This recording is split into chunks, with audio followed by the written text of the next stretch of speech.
Hi all, I am Pooja Shanbag and I'll be teaching you computer organization subject. So first thing, what is computer organization? So computer organization, it is concerned with the structure and behavior of digital computers. Next we'll see the course objective. So the objective says to understand the organization of a computer with its various processing units, memory and peripherals so that you'll able to recognize and explain the functional units, describe assembly languages, you'll understand the bus organizations, you can identify various interrupt handling mechanisms, etc. Okay, so the first chapter here is basic structure of computer, and the first topic would be here the definition of computer. So, what is computer? As we all know, it's an electronic device that manipulates information or the data. So, it has the ability to store, retrieve, and process data. Okay, so the list of instruction is called as a computer program, and the internal storage we call it as computer memory. So the next is the types of computer. So the first one is personal computer. So this is nothing but the systems which we use in our homes, schools, or in the offices. Okay. Next is portable notebook computer. So this is a compact version of the personal computer which has all the components packaged into a single unit the size of a thin briefcase. Okay, the next is workstation. So this workstation, it has high resolution graphic input output capability, and this is mainly used in engineering and scientific applications. So beyond workstations, a range of large and very powerful computer systems do exist that are called as enterprise systems, which has servers at the low end of the range and supercomputers at the high end. Next, we'll see the basic functional units of a computer. The diagram, it shows you the basic functional units of the computer. So we have input unit, output unit, memory unit, and the processor which contains arithmetic and logic unit as well as control unit. So first thing, what is input unit? So the computer accepts coded information through the input units which read the data. Input unit reads the data. Okay. The most well-known input device is the keyboard. So apart from keyboard, we have joysticks, trackballs, mouse, etc. Next is the memory unit. So what is memory? So the function of the memory unit is to store the programs and the data. There are two types of memories. One is primary and the second is secondary. The primary storage is fast memory that operates at electronic speeds. So the programs must be stored in the memory while they are being executed. The secondary storage is used when large amount of data and many programs have to be stored, particularly for information that is accessed infrequently. Okay, a wide selection of secondary storage devices is available, including we have magnetic disk, tapes, and CD-ROMs, optical disk. Next, we'll see the arithmetic and logic unit (ALU).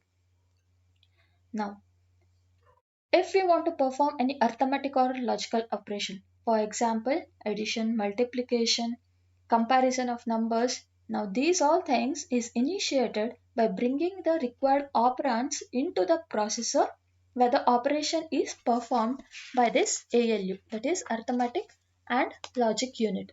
Next, we'll see about the output unit. What does the output unit do? So it is a counterpart of the input unit. Its function is to send the processed results to the outside world. So the familiar and the most well-known example is a printer. Next, we'll see the control unit, the memory, the logic, arithmetic and logic unit, the input, output units. All these things store and process information and perform input and output operation. The operation of these units must be coordinated in some way. Someone should be there to monitor them, right? So this is the task of control unit. What does a control unit do? So the control unit monitors the activities of all other units. We say that control unit is effectively the nerve center which sends the control signals to all other units and senses their state. Next, we will summarize the operation of the computer. First, the computer accepts the information in the form of the programs and data through the input devices and stores it into the memory. From the memory, the information or the data is fetched or retrieved under some program control and is being transferred to the processor or the ALU. Okay, so where all the processing takes place. Now, the processed information leaves the computer through an output unit. Now, all the activities inside the machine are directed or controlled by the control unit. Next, we will have a small quiz and you will be having 1 minute of time. What you have to do is just read the question and in the comment section type your name and give the answers. So we will consider this for your attendance. So the quiz is, trackball is an output device. Say true or false. In the comment box, just mention your name and say true or false. You have 1 minute of time and your time starts now.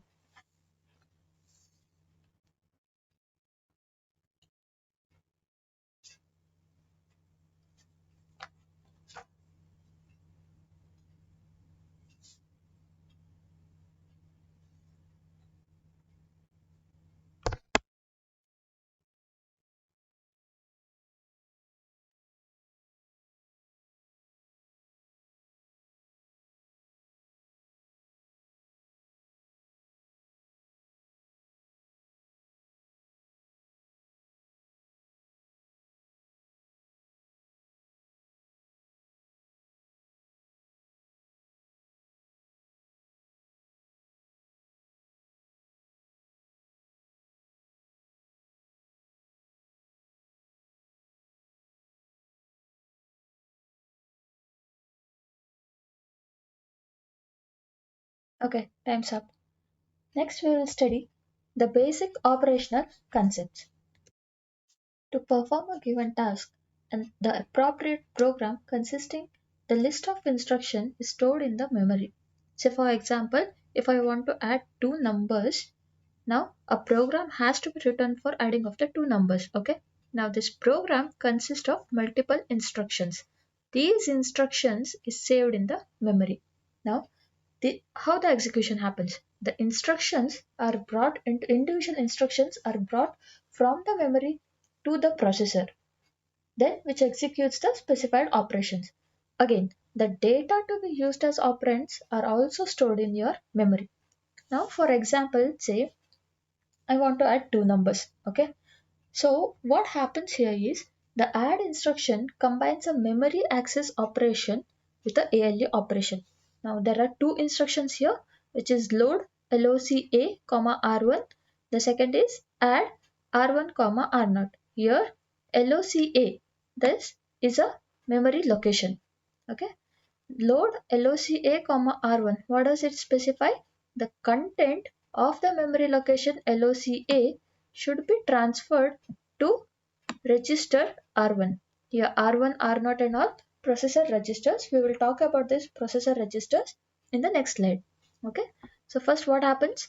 Load the contents of location A to the register R1, then add R1, R0. That means add the content of register R1 to the content of register R0 and store the result in R0 itself. Getting it? First, what you have to do?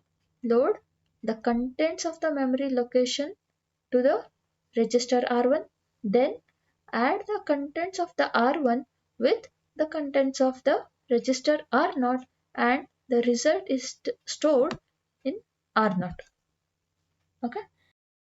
So, how the instructions are brought from the memory to the processor, how the execution happens, we will see this connection in the next slide. Okay, this diagram, it shows the connection between the processor and the memory. Now, in the basic, if you remember, in the basic functional unit of the computer diagram, the processor had only control unit and the ALU. But in this, we can see some more things, right? Now, these some more things are nothing but the additional registers inside a processor. Okay, so there are different purpose of these registers. We will see one by one. So first is MAR. It is memory address register. MDR stands for memory data register. PC stands for program counter, IR stands for instruction registered, and this R0, R1 through Rn minus 1. These are N general purpose registers. Now let's see the different purpose of these registers. The first one is PC, program counter. It keeps track of the execution of the program. That means it contains the memory address of the next instruction to be fetched and executed. For example, if we consider this as our memory, okay, so this is memory location 0, 1, 2, 3, and so on. Say for example, we have a program, say for example addition of two numbers, and it has been loaded from the memory location 1 to 3. Okay, now to execute this particular program, your PC, what does it do is it points to this instruction, it points to this memory location. Then once it is being executed, in the meantime your PC will be pointed to the next instruction to be executed. Getting it? Okay. Next is IR, instruction register. Now what does it do is it will hold the instruction that is currently being executed. Suppose if PC is pointing to this instruction, add suppose R0, R1, then instruction register, your IR holds this particular instruction. PC holds the address, IR holds the current instruction. Okay. Then we'll see these registers R0, R1, Rn minus 1. So these are called as general purpose register, and these are used to hold the data. Okay. Next we have memory address register and memory data register. So these two things, these facilitate communication with the memory. Suppose our data is in the memory or you want to store the result into the memory, then we use these two registers. Now MAR, as the name suggests, memory address register, it holds the address of the location to be accessed, that is to the memory. And MDR, that is memory data register, it contains the data to be written into the memory or data to be read out of the addressed location. Okay. Now we'll see the operating steps. This typical operating system, like how the memory will communicate with the processor, how the instruction execution will take place, and all. For this, we'll refer to the same diagram.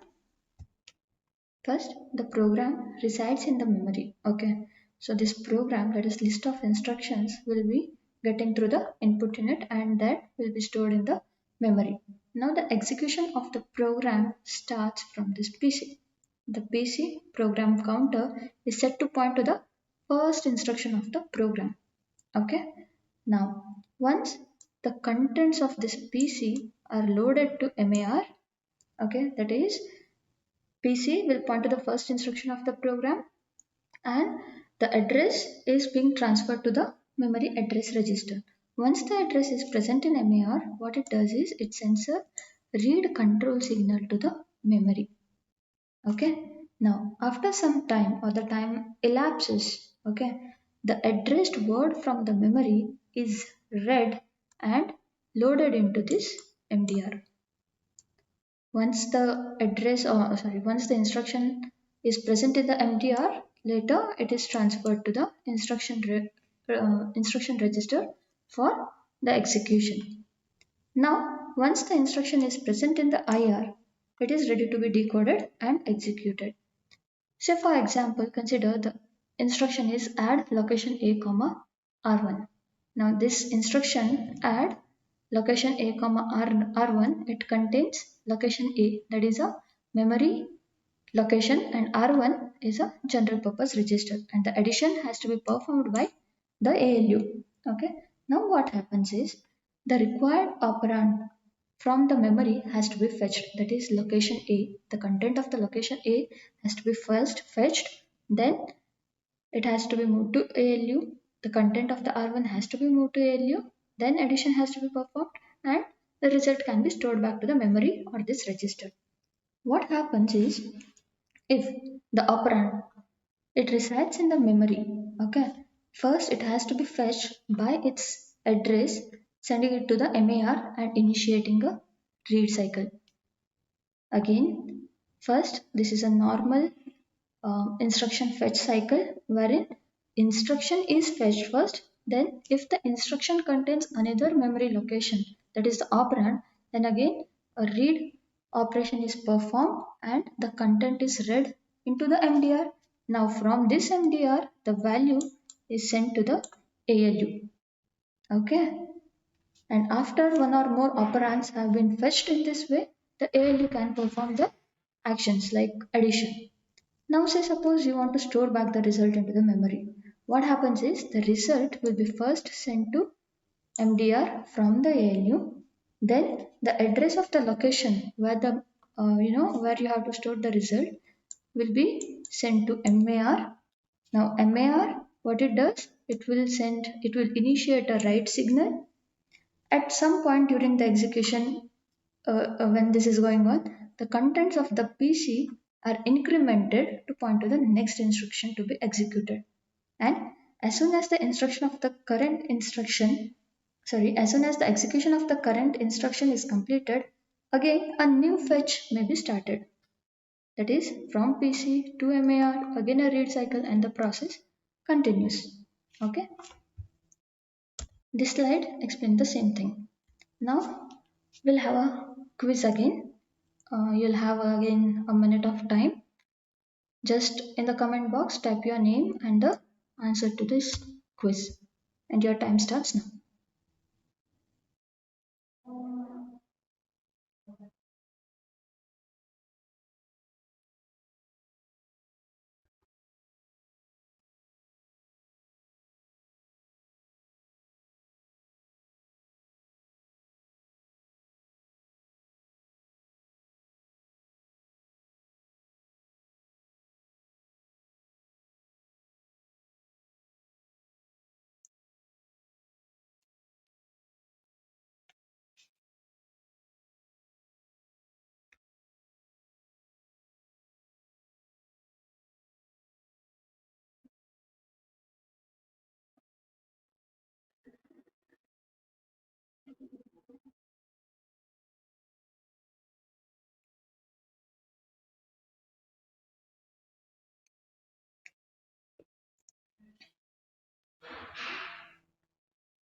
Okay, time's up.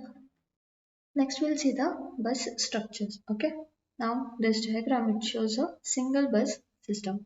What is a bus now?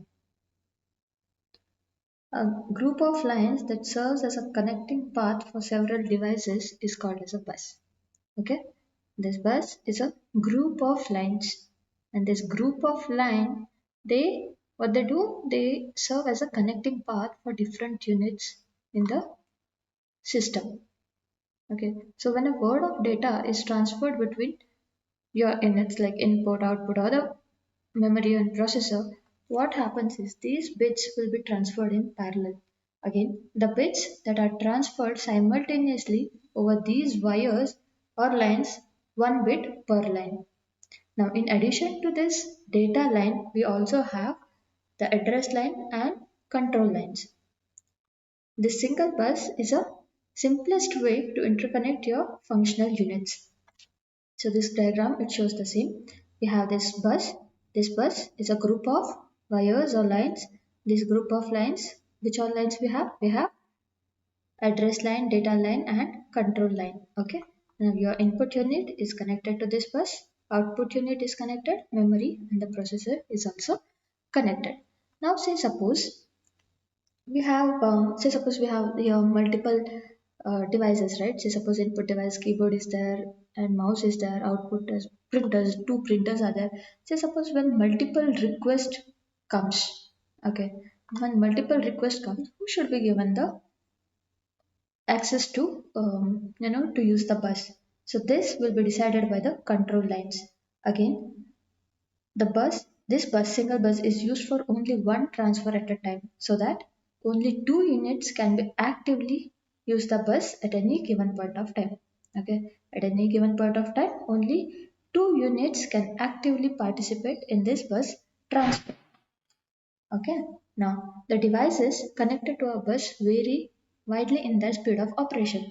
Say, for example, if you consider the input devices, keyboards and input devices, keyboard and mouse, output devices, your printers. So these are relatively slow compared to that of your processor and the memory.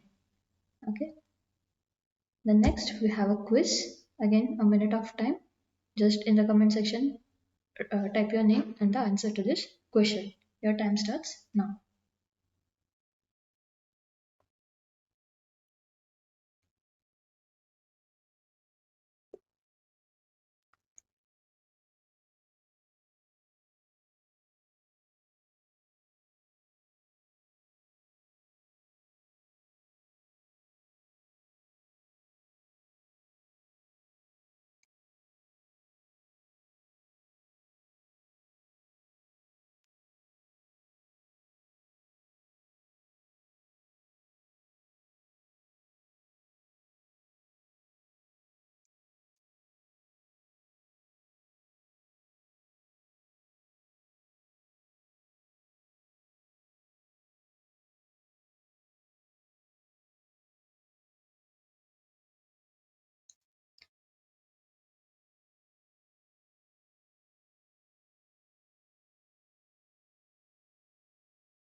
Okay, time's up.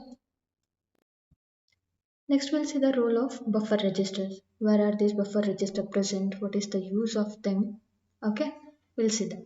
So these buffer registers will be present inside your input and output devices. Now, what is the use of them? As seen in the last slide, our keyboards, printers are relatively slow compared to that of your processor. If we consider the task of printing a character from processor to a printer. I mean, processor sends a character to printer and printer has to print it. A character printer has to print it. Now, what happens is, unless and until your printer finishes the task of printing, it will hold the processor. Now, your processor, which is very high speed, it will be simply idle. So, it's a waste of time, right? To overcome this issue, we use buffer register. So these buffer registers within the devices, they are used to hold the information during the transfers. If we take the example of transferring an encoded character from a processor to a character printer, what happens in this case is the processor sends the character over the bus to the printer's buffer. Now, since the buffer is very speed, which is an electronic register, the transfer takes very little time. Okay. Now the buffer is loaded. Your printer can start printing the character. Now your processor and the bus are not required by the printer, so they can be set free so that other devices can use the bus and the processor. Your printer continues printing the character in its buffer, and unless and until the character is printed completely, your device, this printer, is not available for the further transfers. Now this buffer register, what they will do is they'll smooth out the timing differences between this processor, memory and IO devices. Okay. Now this is the last topic of your chapter. Your first chapter is completed. Next we have the practice questions. Maintain a separate copy for this subject. Write down these 5 question and answers. Notes you'll have access from the canvas, and once you write down this question and answers, take a picture of it, create a PDF, and we'll tell you like where to upload and all. Okay, thank you.